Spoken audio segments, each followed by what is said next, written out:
जी, नमस्कार सभी को। आरपीएससी और राजस्थान की एक बड़ी भर्ती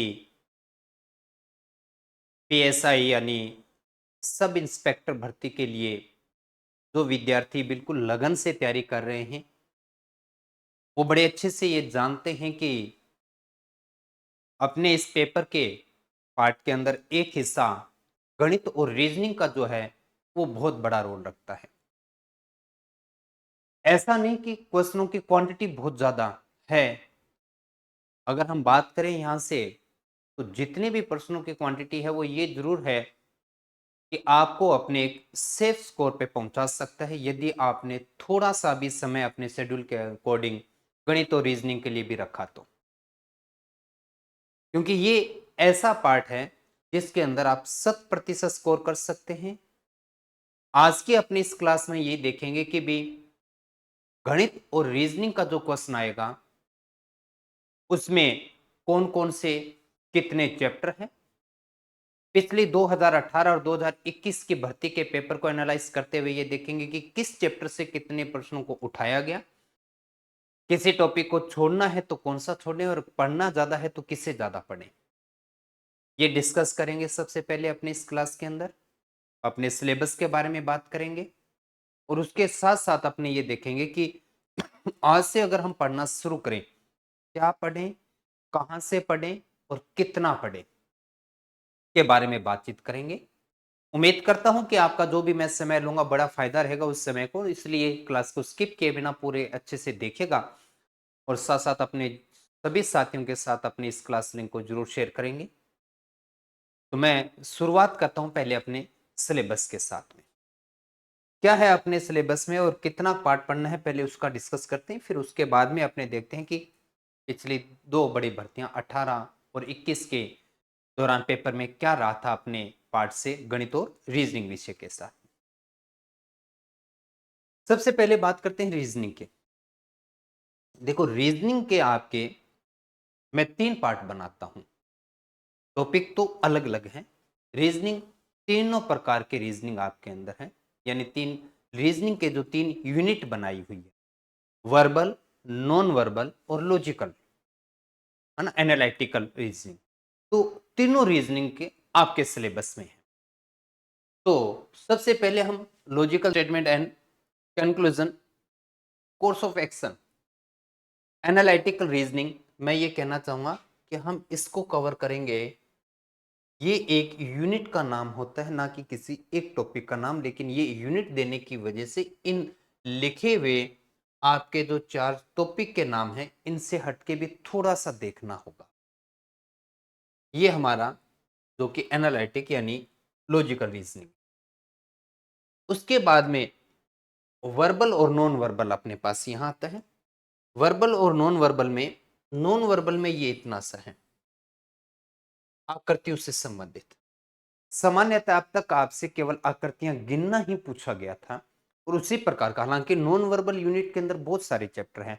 दर्पण प्रतिबिंब आ जाता है, पानी प्रतिबिंब आता है, आकृतियों का पूरा करना होता है, आकृतियां ढूंढनी होती है, इस प्रकार के बहुत सारे चैप्टर बन जाते हैं। पर आपको केवल और केवल काउंटिंग करनी है, आकृतियां कितने त्रिभुज, कितने वर्ग, कितने आयत जो भी है। और वर्बल नॉन वर्बल रीजनिंग के अंदर आपका सीरीज हमेशा 1-2 क्वेश्चन अच्छे लेके आती है। Odd man out, coding decoding पे क्वेश्चन कंपलसरी आएगा ही आएगा। नॉर्मल रेटिंग टू रिलेशंस, इसके साथ साथ डायरेक्शन, दिशा परीक्षण पर भी आपको थोड़ा सा ध्यान देना होगा। तो कुछ 1-2 टॉपिक इसके अंदर और ऐड करने हैं, इसलिए क्योंकि सिलेबस में तो नहीं मेंशन, लेकिन क्वेश्चन से संबंधित कोई बात अपने अब तक के पिछले पेपर में पूछी जा चुकी, उस पर भी अपने बात करेंगे। मैथमेटिक्स की अगर हम बात करें तो अगर चैप्टर की बात करें तो यहां से देखिएगा, अगर इसे मैं स्टैटिकल एनालाइज की बात करूं तो केवल और केवल एक एग्जाम में परिसर को लेके पूछा गया है। अब परिसर को लेके पूछा गया तो मतलब क्या होता है, परिसर यानी रेंज।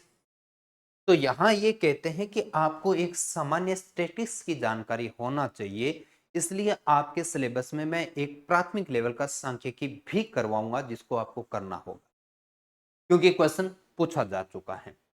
बाकी के अंदर आप एलिमेंट्री नॉलेज की बात कर रहे हैं तो इसका मतलब है कि कुछ बेसिक ऐसी बातें भी आपसे पूछी जा सकती है जो सिलेबस में ना हो, लेकिन अब तक के इन दोनों तो नहीं कहेंगे, 4 पेपर कहेंगे, क्योंकि 2021 में 3 हुआ था, एक 2018 के अंदर। इन 4 पेपरों को देखने के बाद में ये देखा कि बड़ा अच्छा और सुंदर व्यवस्थित पेपर बनाया जाता है, अकॉर्डिंग टू आपके सिलेबस रहता है, सिलेबस से बाहर की चीजों को नहीं ऐड किया जाता।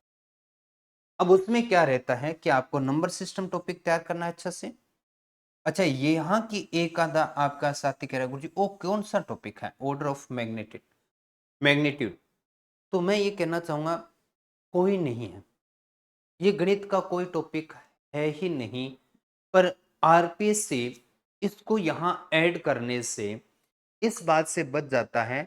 जैसे पटवार जैसे एग्जाम के अंदर एक एक नियम डाल देने से क्या होता है, क्योंकि गणित के अंदर किसी भी चैप्टर के अंदर यूनिटरी मेथड लगता है, तो एक एक नियम देने की वजह से वो अपनी सुविधा से किसी भी चैप्टर से क्वेश्चन उठा देता है। तो आप ये नहीं कह सकते कि भी आपके सिलेबस से बाहर का कोई टॉपिक या क्वेश्चन दे दिया गया, और देता भी है तो ये प्रतियोगी परीक्षाएं हैं, कोई बोर्ड परीक्षा तो है नहीं जिसमें हम बड़ा ऑब्जेक्शन कर सकें। तो इसके लिए कोई स्पेशली टॉपिक ढूंढने का प्रयास मत कीजिएगा, आंकड़ों से संबंधित यानी आपके कैलकुलेशन से संबंधित, आपके जो कहने का मतलब है कि किसी भी प्रकार की व्यवस्थाएं आप इसको कनेक्ट कर सकते हैं यूनिटरी मेथड की तरह।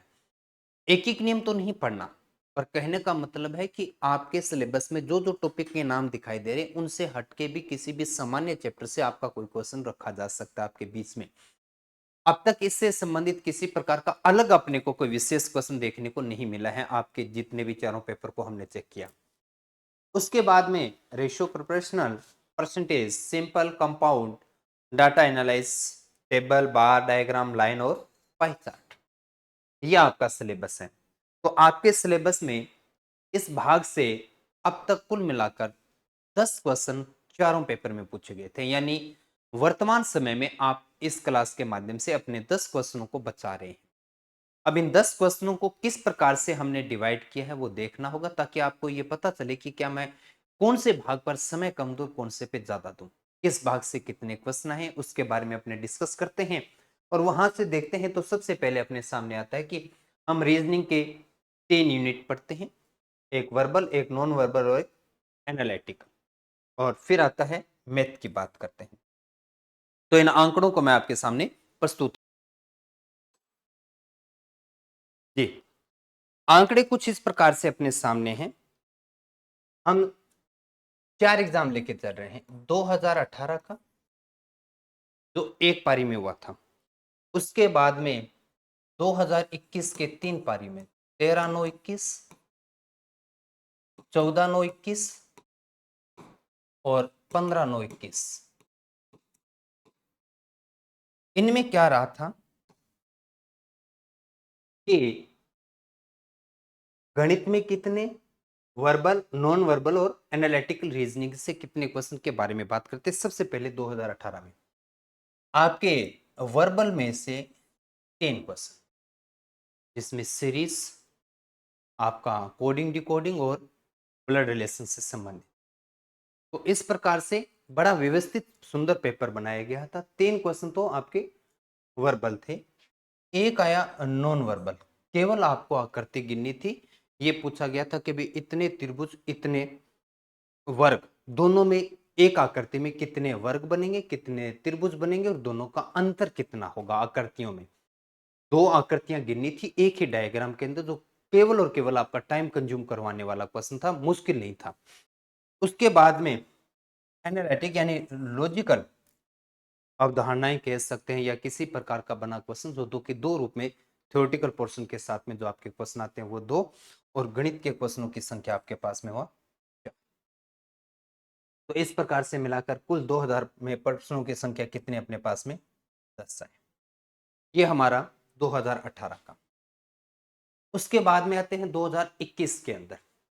2021 के अंदर आपका जो वर्बल रीजनिंग की अगर हम बात करते हैं, तो इसके अंदर आपके पास में तीन तीन क्वेश्चन वर्बल रीजनिंग से, और नॉन वर्बल से फिर आपका एक क्वेश्चन आया अपने पास में, और जो एनालिटिकल रीजनिंग है उसमें से 3 क्वेश्चन आपके पूछे गए। तो 3 3 6 और 1 7, तो गणित के हिस्से में कितने आए क्वेश्चन? 3। ये आपके पास में 10 क्वेश्चन इस प्रकार से 2021 के पहली पारी में हुए पेपर के अंदर। आइए हम इसी प्रकार से आगे बढ़ते हैं और 2021 के दूसरे दिन के 14 तारीख का जो पेपर हुआ था, उसके अंदर अपने पास में जो वर्बल जो थे उसके क्वेश्चनों की संख्या 3, नॉन वर्बल की संख्या 1 अपने पास में, और यहां से जो एनालिटिकल रीजनिंग थी इसके प्रश्नों की संख्या 4, क्योंकि एक क्वेश्चन यहां से कम हुआ तो वो जुड़ा किसमें? गणित में जुड़ा। तो कुल मिलाकर प्रश्नों की संख्या कितनी हुई? 10। ये हुआ यहां पर। अब उसी क्रम में आगे बढ़ते हैं और फिर यहां से अब देखते हैं कि 2021 के अंतिम दिन का पेपर में क्या रहा। नॉन वर्बल में फिर से वही 3 अपने पास में, वर्बल में सॉरी, लेकिन नॉन वर्बल आकृतियों से संबंधित कोई क्वेश्चन नहीं पूछा गया था। और यहां पर भी आपके 2 क्वेश्चन, अब क्योंकि क्वेश्चनों की संख्या 5 हुई और क्योंकि एक क्वेश्चन आपने नॉन वर्बल का हटा दिया, तो वो क्वेश्चन कहां ऐड हो गया? वो गणित में ऐड हो। तो कुछ प्रश्नों की संख्या 10।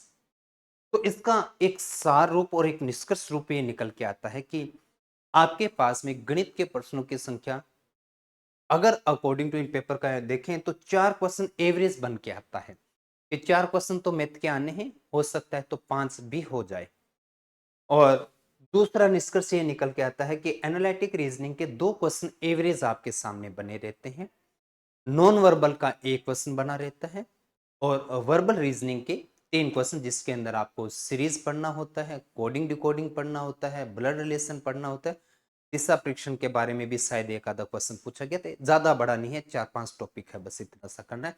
पूरी रीजनिंग पढ़ने की आवश्यकता नहीं है आपको, और इसमें केवल आकृतियों को गिनने जैसी बात करनी है। और यहाँ पर लॉजिकल रीजनिंग के अंदर हम अच्छी प्रैक्टिस करेंगे तो वो चीजें भी अच्छे से कवर कर जाएंगे।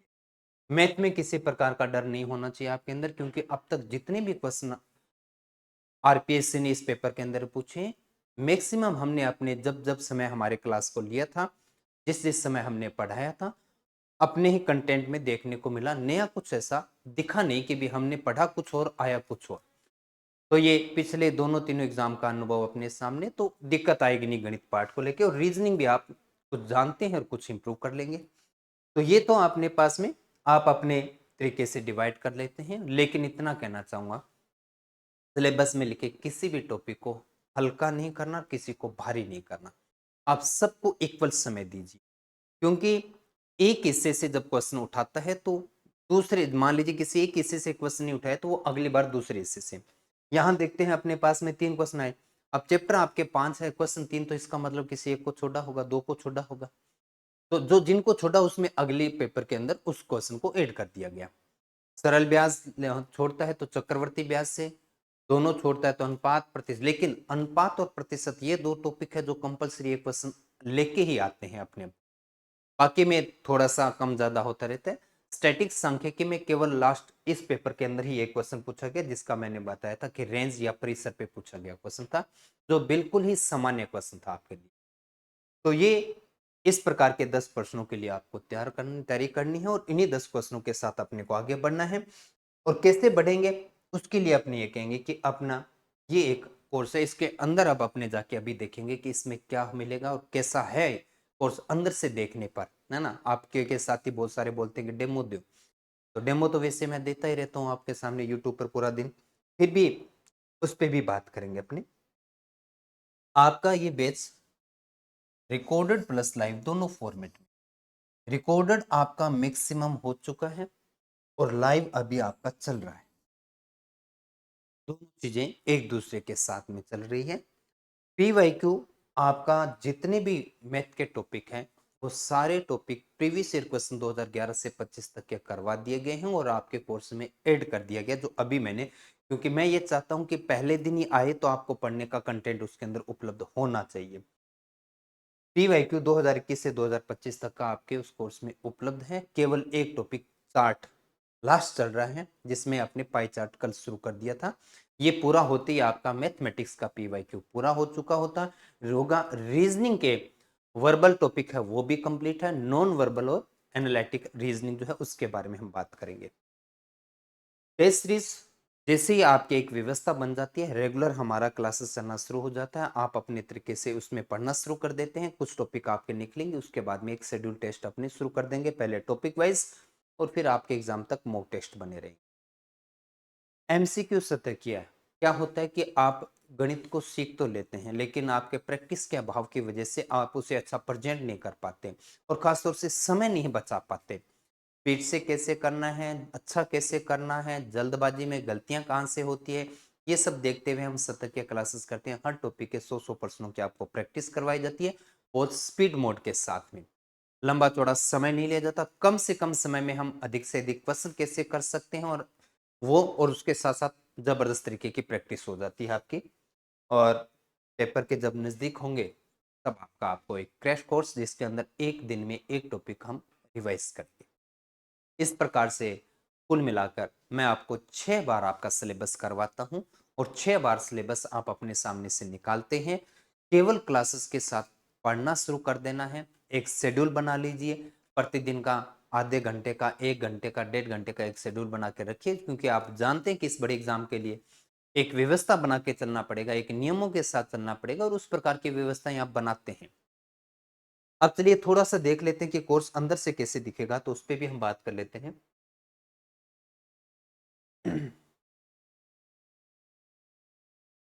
इसे कल ही अपनों ने ओपन किया था। ये मैंने लाइव क्लास कमिंग सून इसलिए लिखा है कि अभी आपके पास में पहले इस कंटेंट को देखना है। जहां जहां आपको लगे कि सर ये रिक्वायरमेंट है हमारी, ये चीजें और होनी चाहिए, मैं करवाना शुरू कर दूंगा। फिलहाल जो है मैं आपका जो है यहां से ये पोर्शन अभी अपना चल रहा है। पीवाईक्यू यानी पाई चार्ट चल रहा है। गणित के केवल इतने टॉपिक पढ़ना है, अनुपात पढ़ना है, प्रतिशत पढ़ना है, सरल ब्याज पढ़ना है, चक्रवर्ती ब्याज पढ़ना है, सांख्यिकी पढ़ना है और डीआई पढ़ना है।